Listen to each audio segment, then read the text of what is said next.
turn with me in your Bibles to Mark 1.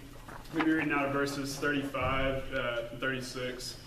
So today I want to tell you a story about something that happened to me in my life and an experience that I had that the Lord used to just teach me some things about myself and the nature of like my walk with Him. But more than telling you a story, I really just want to paint you a picture. I want you to be able to just fit into my shoes and see through my eyes and hear what the Lord spoke to me. So hopefully through this, we'll be able to accomplish that. So let's go to Mark. Very early in the morning, Jesus got up and left the house and went off to a solitary place where He prayed. Simon and his companions went to look for Him, and when they found Him, they exclaimed, "Everyone is looking for you." And Jesus replied, "Let us go somewhere else to the nearby villages so I can preach there also. That is why I have come."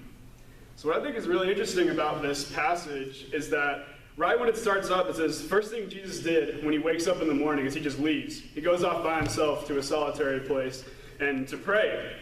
What it doesn't say is what Jesus prayed about or what He prayed for. But later on, when the disciples come and they say, "Hey, like everybody's looking for you, like we need to go, whatever," He said, "Okay, let's go somewhere because I need to preach." So what that tells me is that when Jesus was off in that solitary time by Himself, He was communing with the Lord and preparing Himself for what He was supposed to be doing. So one morning last semester, I woke up and I get out of my bed. As soon as my feet hit the ground, I'm just like, man, like I just don't feel right. Just feeling anxious and depressed and just really down about on myself and about my life and about my situations. And I prayed to the Lord and I was like, I don't really know what's going on right now, but like, please just help me to just like calm myself down. You know, sometimes when you feel anxious or like uncertain about something, you kind of try to talk yourself out of it. You're like, okay, man, listen, just calm down. Everything's fine. And anxious you is like, no, I'm not okay. And then normal you is like, no, it's cool, man, really, it's fine. But normal me couldn't calm myself down that morning. And so I was like, all right, well, I'm not really hearing from the Lord right now. I can't calm down. So I'm going to go off and I'm going to go to a place of solitude. So I get in my car and I drive to FSC's campus and I park my car. I decided I'm going to walk down to Lake Hollingsworth because there's this little spot down this boardwalk and there's a bench where you can just sit and look out over the lake. You guys probably know where it's at. So I get out of my car, I walk down there and I sit down on the bench and I'm just looking. The lake's just still, you know. There's no wind. It's just quiet. I'm just like, okay, Lord, like I just need you to speak to me in this moment. I need you to breathe something new into me so I can just figure out what's going on and why I'm feeling this way. And so I just bowed my head. I was like, okay, Lord, help me. So I stand up and I'm asking the Lord, I'm like, just show me something around me. Teach me something from what I'm looking at, you know? And so I just started to walk around. And there's this little boardwalk that's down there. And as I'm walking across the boardwalk, I stop and I kind of just lean over the railing and look it down. And underneath the railing, there's water from the lake that kind of comes through underneath and it's right up underneath it.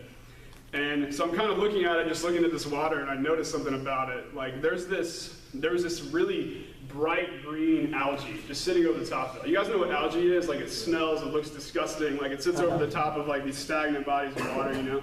So I'm looking at it, and I just started thinking to myself, I was like, gosh, like that's just, it's really gross. Like I bet it would suck if like you fell into the water and like got that all over you. And then that thought led to another thought, and it was like, well, you can't see how deep the water is because of the algae being over the top. Like, what if somebody who didn't know how to swim fell in and went to the bottom? Like, they're probably going to die, like if it was a deep pool of water. So, and I don't even know why. I was just having this ridiculous line of questions, but in that moment, like, I felt something like change. And when I felt that change, I felt something that I hadn't felt that morning since I'd been there. I felt a breeze. And it wasn't just a light breeze, because like I said earlier, it was still earlier when I was just sitting there and looking at the lake. But I wouldn't describe it as just a breeze. It was more of like a rushing wind that just tore through that whole bank where I was sitting. I was like, wow, like this is, you know, this feels great. And as I'm feeling that breeze, I looked down at the water. And the algae that I was seeing down there before and I was thinking about and that I was looking at slowly started to move back across the water. And every couple seconds, as the breeze was blowing, it was slowly blowing it back further towards the bank of the shore until I could see the water that was underneath it. It was only a few inches deep. And in that moment, the Lord spoke to me. He said, all this algae, all this crap that's on the top of the water is all the pollution that's in your life. Every anxious thought you have, every uncertainty that you have in your mind and in your spirit, it just rests on top of you. And then he said, and now the wind. My spirit is that wind. It blows across that water, moves all of that stuff out of your life, and brings you peace so that you can see the clarity and the beauty of what's underneath. So what about the water? What does that stand for? Romans 5:1 says, "Therefore, since we have been justified through faith, we have peace with God through our Lord Jesus Christ, through whom we have gained access by faith into this grace in which we now stand." The water is grace.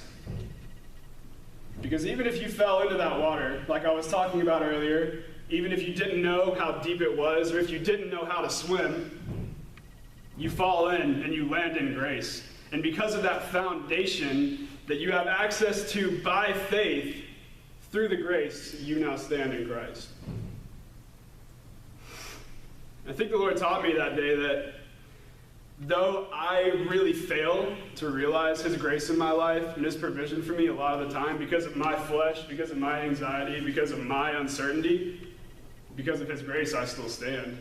Even when I'm not aware of it, even when I'm in my suffering, even when I'm in this state of mind that says, oh, like everything's not okay, like you're not all right. Like God says the opposite at every stage of that. And I don't know, I think it's so interesting because I think that through that passage in Mark that we talked about, Jesus went away. He went away to a place of solitude to really find himself in the Lord so that the Lord could prepare him. And I think that's something that we take for granted in ourselves. Like me living on campus, I'm around people all the time. And I live in an 8-man dorm, so you're really, really around people. And sometimes that's really annoying because I'm an introverted guy and I don't really talk that much. Like I like being able to just like be silent sometimes. And I think a lot of times we forget how important that is to be silent before the Lord, because sometimes when we go to Him in prayer, we go to Him with our needs, it's just us talking, just like, oh, Lord, do this, help me with this, how about this, whatever. And we don't take the time to just like say, okay, hey, anxious self and normal self, shut up and listen to the words of the Lord for a second. Because when you put yourself in that quiet mindset, that's when the Lord begins to prepare you. That's when the Lord shows you His grace. That's when He shows you the quietness and the peace and the spirit that you need to have in order to do what He's called you to do. And Jesus exemplifies this when He says, that's so key. After Jesus prays, after He goes and is prepared by God, then He's ready to go out and to preach and to touch people's hearts. And I believe that the Lord did the same thing for me on that day. As He brought that peace into me, as He taught me all these things, as He showed me through all these aspects just about nature, through arbitrary things, He brought depth to all of it and changed my mindset on it. And so today, I'd just like to challenge you. Meditate on the things in your life that you don't have peace about. Meditate on the things that you're anxious about and you're uncertain about, and realize that you really have no place to be anxious. You have no place to be uncertain, because by the grace of God, all of that has already been taken care of it, and you're not in control of it anyway. So take a step back. Step out of yourself and say, God, step into me instead. And instead of me trying to hold all this and figure it out myself and ask you for it and do this and that, I'm going to put it in your hands instead. And instead of me talking and telling you about it, I want you to tell me about it. I want you to give me the peace and your understanding and your grace about it. Because that's what the true meaning and the true value of it holds. Let's pray. Lord, I just thank you for speaking to my heart today. Thank you for your grace, your peace, and your provision in our lives. And I just pray that, Lord, that we could be examples of what true peace looks like, and that we would be aware of your voice at all times, and that we would learn how to quiet our spirits and quiet our minds so that we could observe you properly and to learn your ways properly. And I just pray that you would be with us today and throughout this week, and I thank you for the calling that you've placed on all of our lives to do your will, God, and that we would be faithful in that. We thank you for that. In Jesus' name we pray. Amen. Amen.